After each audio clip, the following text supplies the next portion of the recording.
Good afternoon, friends. Let's begin our engagement. The floor is open for questions.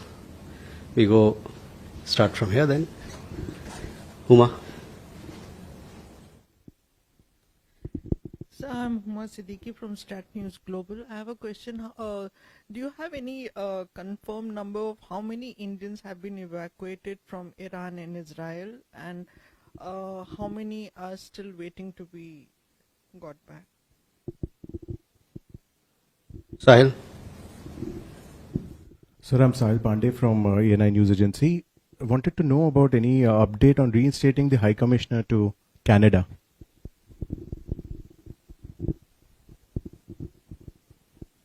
Amir. So this is Soumya from Republic TV. Sir, I have two questions. One on the SEO summit. How do you view China diluting the focus on terrorism, and how is India going to ensure that they are going to make sure that their concerns are being considered under China's chairmanship? And second question on the guidelines that has been issued by the US Embassy with regards to visa applicants, as in their social media handles will be they will be kept in check. So is India going to do something of the same sort, or is it required that we bring in something similar to that or reciprocal to visa applicants here in India? Please, one question per person. We go there. So this is Archit Mohan from Business Standard. There are reports that China has curtailed its exports of chemicals that are used in manufacturing of fertilizers to India. If you could share with us, have there been any negotiations with the Chinese side, and if there's any follow-up on negotiations on rare earth elements from that we import from China? Okay. Akhilesh. Sir मैं अखिलेश सुमन हूँ दूरदर्शन से। Israel और Iran के बीच में युद्ध विराम हो चुका है, तो ऑपरेशन सिंधु क्या खत्म हो गया है वो या कंटिन्यू करेगा, और कितने लोग आ चुके हैं ऑपरेशन सिंधु के तहत, और उसमें कितने भारतीय हैं, कितने विदेशी नागरिक? ठीक, तो मतलब आपका सवाल और हुमा का सवाल बराबर है, तो I will take both the questions together. So Huba, first your question on Indians who've been evacuated, other people who've been evacuated from both Israel and Iran. So see, we launched Operation Sindhu on 18th of June. We have around 10,000 people of Indian community members in Iran, around 40,000 people in Israel who are Indian nationals. From Iran, we have so far evacuated 3,426 Indian nationals, 11 OCI card holders, 9 Nepalese nationals, and some Sri Lankan nationals as well. I'll give you the exact figure, plus one Iranian national who happens to be a spouse of an Indian national. In all, we mounted 14 flights to bring back Indian nationals from Iran. These flights, they flew from Mashhad, as also from Yerevan in Armenia and Ashgabat in Turkmenistan. I understand that one more flight is to come from, or is on its way from Armenia, and it will land later this evening. With that, we would have completed all the people who wish to be evacuated from Iran, and they would be back home. As far as Israel is concerned, we have so far evacuated 818 Indian nationals in 4 flights. As you are aware, the airspace in Israel was closed, so we had to take our people to bordering countries, that is Jordan and Egypt, and from both these countries they were put on special flights and they came back home. We are thankful to the governments of Egypt, Jordan for this support. Our embassies in Israel, in Jordan, in Egypt collaborated very closely with the ministry headquarters here in mounting this operation. And once again, we would like to thank the governments of Israel, Jordan, and Egypt for this support in Operation Sindhu. But we'd also like to thank the governments of Iran. As you would know, that we made a request and they opened their airspace for us to evacuate our nationals. We are grateful to the government of Iran for this special gesture. We are also thankful to the government of Turkmenistan and Armenia for helping us evacuate our people.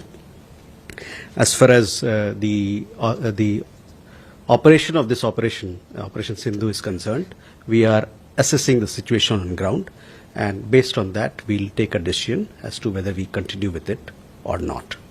We'll keep you updated in this regard. But as you know, that there's ceasefire, and we had welcomed the ceasefire. Sahil, your question regarding reinstatement of High Commissioner. As you would have seen, we had issued a press release when we had the last meeting of our Prime Minister with Prime Minister Carney on the sidelines of G7 in Kananaskis in Alberta. Both leaders then had reaffirmed the importance of India-Canada ties based on shared democratic values, respect for the rule of law, and commitment to upholding the principles of sovereignty and territorial integrity. Both sides agreed to take calibrated and constructive steps to restore stability in the relationship, beginning with the early return of High Commissioners to each other's capitals. So that was what was agreed between the Prime Ministers.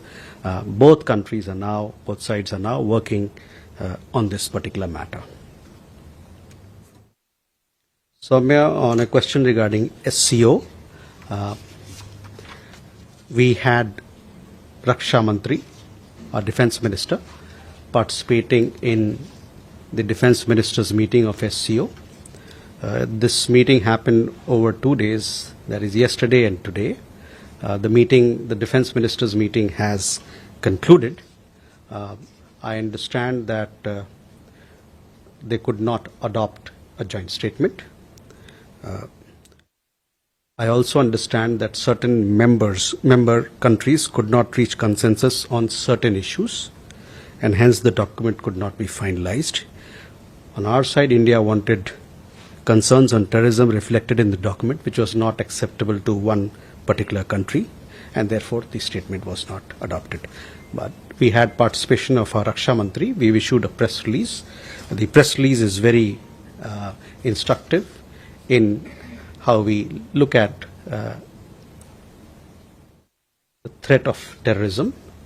Raksha Mantri, in his articulation and in his address, called upon the SCO member countries to come together, unite to fight terrorism in all its forms and manifestations. We had a press release which was issued a little earlier today, so I would refer you to look at that. He also reiterated the need to uphold the perpetrators, organizers, financiers, sponsors of reprehensible acts of terrorism, including cross-border terrorism. They to be held accountable and bring them to justice. He also urged all SCO members. He said that we must, in lockstep in our endeavor, we must all be in lockstep in our endeavor in strengthening stability and security in our neighborhood. So I would urge you to look at the statement of our Raksha Mantri. That would give you a sense of our approach to SCO on security. देखिए, रक्षा मंत्री SCO की जो रक्षा मंत्रियों की बैठक हुई उसमें उन्होंने भाग लिया. ये बैठक 25 और 26 तारीख को हुआ, यानी कि कल और आज. अभी जो डिफेंस मिनिस्टर रक्षा मंत्रियों की मीटिंग थी वो खत्म हो चुकी है और अन्य चीज चल रहे हैं. उसके साइडलाइन में लोगों का मिलना जुलना चल रहा है. जहां तक जॉइंट स्टेटमेंट की बात थी उस पर मैंने ये कहा कि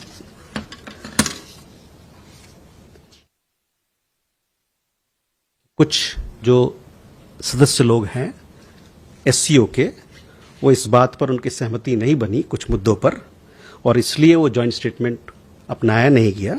हमारे तरफ से जो हमारे अपने कुछ चिंताएं थी आतंकवाद को लेके, जिसको हम लोग चाहते थे कि उस डॉक्यूमेंट में जाए, उसके प्रति एक देश को आपत्ति थी, जिससे कारण से स्टेटमेंट को फाइनलाइज नहीं किया है। जैसे आपको पता है कि स्टेटमेंट के लिए कंसेंसस चाहिए होता है, और इस कारण से स्टेटमेंट अडॉप्ट नहीं हुआ। ये कहने के बाद मैं ये बताना चाहता हूं कि हमारे जो अपने स्टेटमेंट थे उसमें हमने बहुत अपना पक्ष, आतंकवाद को लेके जो हमारा पक्ष है, जो हमारा सोच है कि पूरी दुनिया को साथ मिलकर इस थ्रेट से, इस आतंकवाद के आतंकवाद से लड़ना चाहिए, इसको हमने वहां पर रखा। On the guidelines regarding visa issues, yes, you see, visa matters, immigration matters are matters which pertain to sovereign functions of any country. But having said that, we have seen the guidelines issued by the US side, the US embassy here, US government, regarding providing details of social media identifiers in visa applications. But it is our belief that all visa applications of Indian nationals should be treated on the basis of merit. And we remain engaged with the US side on all mobility issues and consular issues to ensure that the legitimate interests of Indian nationals are safeguarded. Achint, on some of your trade issues that you raised, on rare earths, yes, we have been in touch with the Chinese side, both in Delhi as also in Beijing, and we are talking to them as to how we can streamline the supply chain issue on rare earths. As far as the other issues that you raised, we are in touch with Chinese side on several economic issues and trade issues as and when anything is required to be done. Akhilesh ji, आपका सवाल operation Sindhu पे आपको जानकारी मिल गई है ना? हिंदी में बोला नहीं मैंने? ठीक है, हिंदी में आपको बता देता हूँ। तो देखिए, 18 जून को हम लोगों ने ऑपरेशन सिंधु को लॉन्च किया था, और ऑपरेशन सिंधु में ईरान से और इजराइल से लोगों को वापस, भारतीय नागरिक को वापस लाए गए हैं। जहां तक ईरान का सवाल है, वहां से हम लोगों ने 3,426 भारतीय नागरिकों को, 11 OCI कार्ड होल्डर्स को, 9 नेपाल के नागरिक को और 4 मेरे ख्याल से श्रीलंका के नागरिकों को हम लोगों ने वापस लाया है। और साथ ही साथ एक ईरानियन महिला जो एक भारतीय नागरिक से ब्याही है, उनको भी वापस लाया है। और ईरान से इतने लोग लाने के लिए हम लोग ने अब तक 15 स्पेशल फ्लाइट को लगाया था इस काम में, और एक जहाज आर्मीनिया से आ रही है, वो शाम तक पहुंचेगी। उसमें भी कुछ भारतीय नागरिक वापस आ रहे हैं, ईरान में रहने वाले थे। तो कुल मिला के 14 और एक वो 15, आज 10-1 बजे तक वो जहाज आने वाला है, तो 14-15 जहाज हो जाएगा। जहां तक इजराइल का सवाल है, वहां से 4 जहाज पे हम लोगों ने 818 भारतीय नागरिकों को वापस लाया है ऑपरेशन सिंधु के तहत। और जहां तक ऑपरेशन सिंधु को मतलब या तो खत्म करना है, क्या करना है, उसके बारे में हम लोग एक बार एक असेसमेंट कर लेंगे, ज़मीनी स्तर पे क्या ज़रूरतें हैं नहीं है, उसके बाद हम लोग इस पर एक मत बनाया जाएगा। More please. Sir, I am Avinash from the Asahi Shimbun. Sir, I would like to know India's present position on the Dalai Lama, and especially in the view of the fact that next month he will be turning 90, and some conferences and religious conferences and celebrations are scheduled to be celebrated there. And he's also expected to issue a statement which might talk about his reincarnation. Okay, Rishabh. Hello, sir. Rishabh from Times Now. So there are reports that US has downgraded their advisory on India. There are certain reports which suggest that the US citizens have been asked not to go out alone and should be in groups in parts of India? If we can have a comment on that. Okay. Keshav? Sir, the Keshav Padmanabhan from the print. The BRICS joint statement, which was published yesterday, called the military strikes on Iran a violation of international law, which was not there apart in India's own position. So, can you give us a comment whether that should be the understanding that India, as a part of the BRICS, considers the military strikes a violation of international law? Thank you. Nirmala? Nirmala from the Straits Times. I wanted to ask you, the India-ASEAN FTA review has run into trouble. Since economic cooperation with ASEAN is a major part of the relationship, does this impact ties in any way?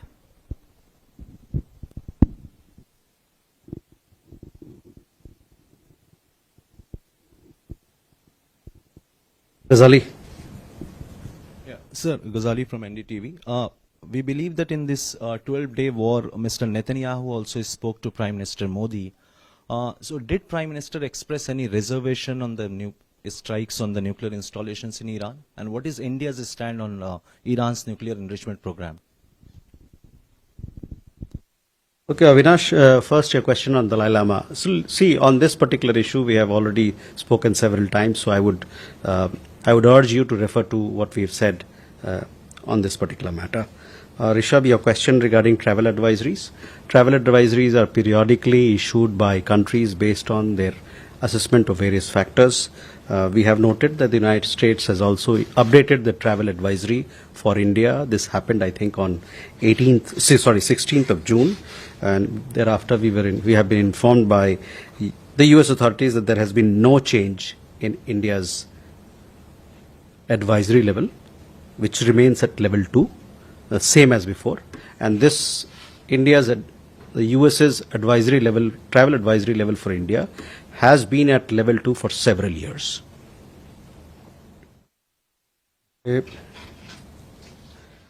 Keshav, on BRICS joint statement, yes, we are part of BRICS, so I have seen the joint statement that was issued where the member countries have expressed their grave concern. I would also urge you to look at the statements that we have issued on Israel-Iran issue, where we have accepted our deep concern on the escalation, and we've called for dialogue and diplomacy to be taken, the route of dialogue and diplomacy to be taken for de-escalation and for bringing regional stability and peace. Nirmala, on FTA negotiations, we have been having negotiations with ASEAN in regard to the FTA. On ITIGA, we are working with our ASEAN partners. It is our expectation that this needs to be completed as soon as possible. That is our hope, and we look forward to continue with our engagement with ASEAN on this particular matter of ASEAN-India Trade in Goods Agreement, ITIGA.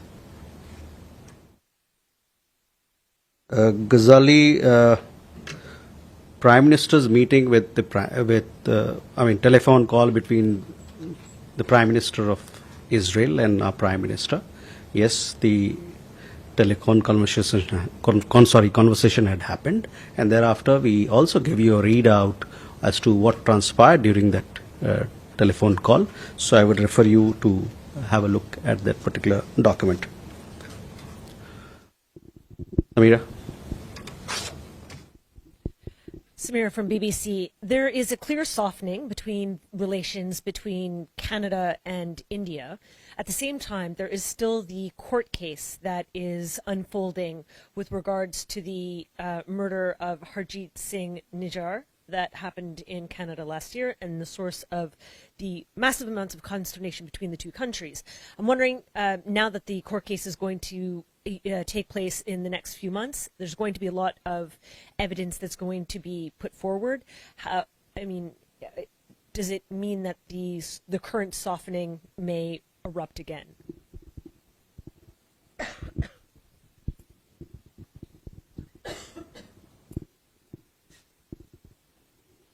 Okay. Shruti? Sir, thank you. And since this is a briefing taking place after some time, if you give us 2 questions, I'll be very happy. One, once we have seen President Trump allowing China to, or easing the curbs on picking up oil from Iran. Is India also looking for something similar? 2, we have seen Pakistan's Field Marshal being invited to the White House. Does India have a concern on this, and does this affect India-US relationship? Okay. Gautam. Thank you, sir. This question relates to trade relations with Bangladesh. That following India has taken reciprocal measure on the export to Bangladesh, whether Bangladesh government has reached out to India for trade and tariff issue. Okay. Vishal.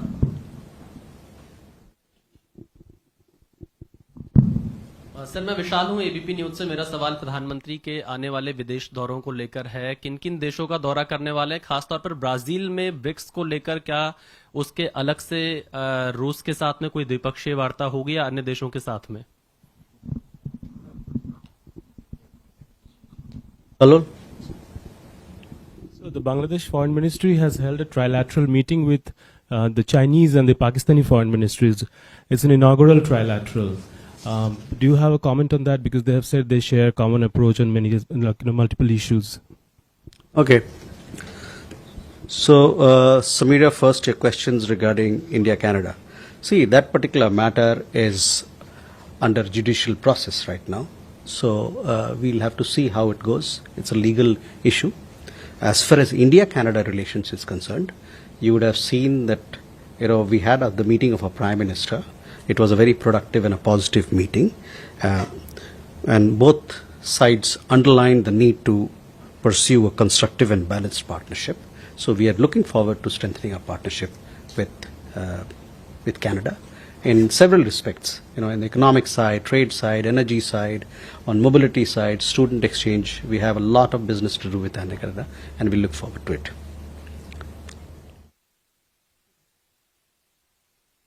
Sudhi, on as far as energy purchases are concerned, as we have said before as well, these are dependent on market conditions as to what is available, what is the pricing that is available, as also what is the prevailing situation. So we'll have to wait and see, how things shape and evolve. On your questions regarding White House invitation, we have noted the visit. I have no further comment to make. As far as India-US relationship is concerned, let me remind you that our partnership with the United States is wide-ranging, grounded in shared democratic values and growing strategic convergence. The comprehensive global strategic partnership between India and the United States continues to receive high-level attention and is manifested in sustained dialogue and cooperation across sectors, from trade to critical technology to energy, defense, and several other fields. We remain confident in the trajectory of this most consequential partnership of the 21st century. Gautam, your question was on trade issues with Bangladesh. The trade-related amendments announced by India in respect of Bangladesh were based on Bangladesh's own quest for fairness, equal treatment and reciprocity. We await resolution of the underlying issues pending with the Bangladeshi side for a long time. These issues have been raised by India at several structured meetings earlier, including at the Commerce Secretary level talks. विशाल, अगले विदेश का यात्रा प्रधानमंत्री के, उसके बारे में आपको विस्तृत जानकारी दी जाएगी। मेरा मानना है कि एक आध दिन में हम लोग इसकी प्रेस विज्ञप्ति जारी करेंगे और साथ ही साथ शायद सोमवार को हम लोग एक प्रेस ब्रीफिंग भी करेंगे जिसमें आपको बताया जाएगा कि क्या क्या इस दौरे पे कौन कौन सा देश और क्या क्या प्रोग्राम है हमारा। Kalol, on the trilateral meeting that you referred to, see, we maintain a constant watch on the developments in our neighborhood that have a bearing on our interests and our security. Our relations with individual countries, while they stand on their own footing, take into account the evolving context as well. Agni? Sir, this is Agni from ABP. It's been reported that India is trying hard to renew the Ganges Water Treaty with Bangladesh since it's going to be expired into 2026. Can you throw some light on this, sir? Okay. Here. Good evening, sir. Sir, any word on the rescheduling of the visit of Russian Foreign Minister Sergei Lavrov, since it was, postponed or deferred this month? Thank you, sir. Ajay? Sir, good evening. I'm Ajay Banerjee from the Tribune. Sir, I need a little clarification. The press note detailed from Mr. Dowal's visit to China said that the two sides discussed about the possibility of the next SR level talks. So that is of course stated. But are the SR level talks actually progressing to have a discussion or a resolution for the pending dispute, which Prime Minister Modi and President Xi had tasked the two SRs in Kazan, Russia in October last year? Are they actually progressing or are they stalled? What is the position?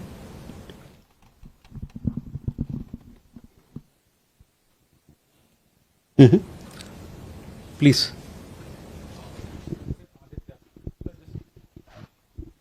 Sir, this is Aditya. So just wanted to inquire that at this juncture, Europe wants that America should put sanctions on Russia, but the statement of U.S. Secretary Marco Rubio has come that still there will be no sanctions against Russia because it is not stopping the Ukraine war. So any comments from your side? Okay. Agni, first your question regarding Ganga treaty.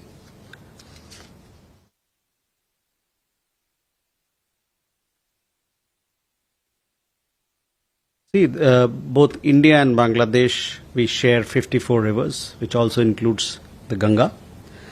To discuss all relevant issues that form part of this cooperation, the two countries have a bilateral mechanism in place, which is the Joint Rivers Commission. We also have consultations of concerned state governments, representatives in our own internal consultations on such issues, and to frame our approach. We are prepared to engage with Bangladesh on all matters in an environment that is conducive for mutually beneficial dialogue. There, I don't have any update on the visit of the Foreign Minister of Russia. As and when we have an update for you, we'll share with you. Ajay, on regarding SR talks, see, as and when we have SR level talks, we have kept you updated of the progress of the developments that have happened. I understand that the next SR level talks have to happen in India, for which we had issued, when the National Security Advisor met with the Foreign Minister of China. After that, there was a press release that was issued where we conveyed to you that the 24th round of special representative talks will be held in India at a mutually convenient date. So we'll keep you informed of the progress that is made in that account. Aditya, regarding sanctions, etc., on that you referred to, I have at this point in time, I don't have any comment to make. With that, okay, Gautam Da. Hima, you also have a question? Thank you, Gautam Lahiri. There are reports that one Durga temple has been vandalized on the demand of the extremist elements of the Bangladesh, and the local administration had to demolish that. What do you have to say about it? Okay. Uma?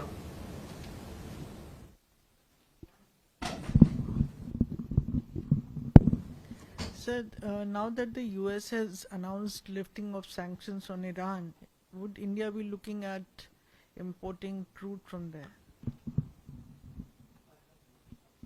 So last, Manas and Kalol. Manas from PTI is so India refused to endorse the SCO statement on Iran, but we just kind of signed off the statement by BRICS. So the BRICS statement was very ambiguous. It did not refer to US strikes or Israeli strikes on Iran, but it said the strikes on Iran. Right. So I mean, how we positioned ourselves in these two scenarios, because we endorsed BRICS and not endorsing the SCO. Kalol? Kalul from the Hindu. Sir, during the strikes on Iran, Israel targeted the nuclear scientists and also certain universities in Iran. What is India's position on targeting of science students and scientists whose profession is to research and develop science and scientific institutions, etc.? Okay. So Gautam, first your question regarding what has happened in Dhaka. We understand that extremists were clamoring for demolishing the Durga temple in Khilkhet, Dhaka. The interim government, instead of providing security to the temple, projected the episode as illegal land use and they allowed the destruction of the temple today. This has resulted in damage to the deity before it was shifted. We are dismayed that such incidents continue to reoccur in Bangladesh. Let me underline that it is the responsibility of the interim government of Bangladesh to protect Hindus, their properties and religious institutions. Uma, your questions regarding Iran. As I told you that our energy requirements or energy purchases that we do, it is based on market factors as also the prevailing global situation. Manas, your questions regarding our position, I would request you to look at the statement that we issued on the developments in West Asia.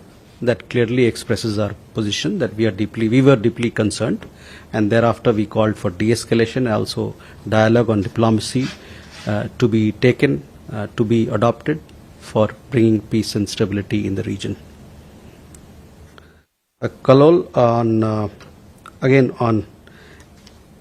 on your question regarding nuclear targets, etc. As you would have seen in our statement earlier as well, we expressed deep concerns about the recent escalation of the situation in West Asia, including the attacks on Iran's nuclear facilities. Subsequently, we have welcomed the ceasefire, as would have seen. India is closely following updates from IAEA about the radiation levels in the affected sites. We have noted that so far IAEA has reported that the targeted facilities